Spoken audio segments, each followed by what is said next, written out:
एक जंगल में दो पक्के दोस्त रहते थे। एक था गीदड़ और दूसरा था ऊंट। गीदड़ काफी चालाक था और ऊंट सीधा साधा।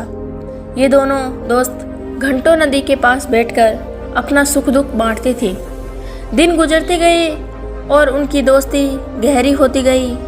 एक दिन किसी ने गीदड़ को बताया कि पास के खेत में पके हुए तरबूज हैं। यह सुनते ही गीदड़ का मन ललचा गया, लेकिन वो खेत नदी पार था। अब नदी को पार करके खेत तक पहुंचना उसके लिए मुश्किल था। इसीलिए वो नदी पार करने की तरकीब सोचने लगा। सोचते सोचते वो ऊंट के पास चला गया। ऊंट ने दिन के समय गीदड़ को देखकर पूछा, मित्र तुम यहाँ कैसे? हम तो शाम को नदी किनारे मिलने वाले थे। तब गीदड़ ने बड़ी ही चालाकी से कहा, देखो मित्र, पास के ही खेत में पके हुए तरबूज हैं।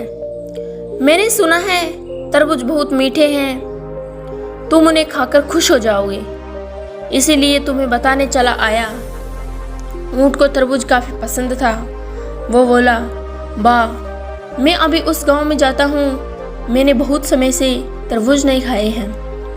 ऊंट जल्दी जल्दी नदी पार करके खेत जाने की तैयारी करने लगा। तभी गीदड़ ने कहा, दोस्त, तरबूज मुझे भी अच्छे लगते हैं, लेकिन मुझे तैरना नहीं आता।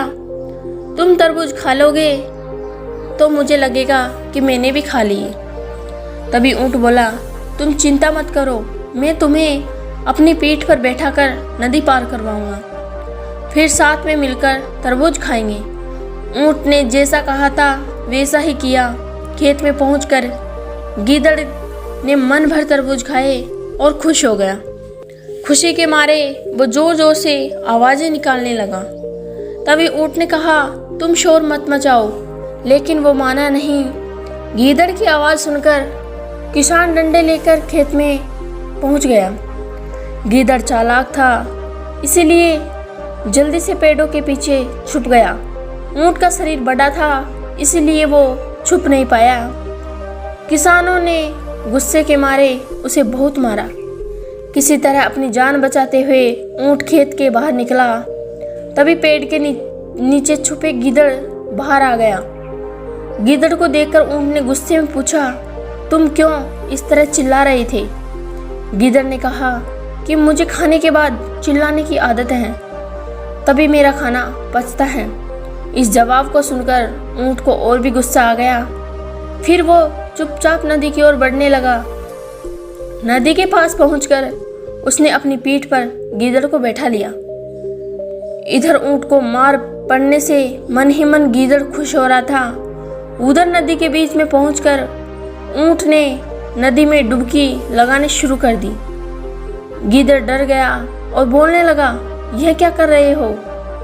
गुस्से में ऊंट ने कहा, मुझे खाने के बाद उसे हजम करने के लिए नदी में डुबकी मारनी पड़ती है। गीदड़ को समझ आ गया कि ऊंट उसके किए का बदला ले रहा है। बहुत मुश्किल से गीदड़ पानी से अपनी जान बचाकर नदी किनारे पहुंचा।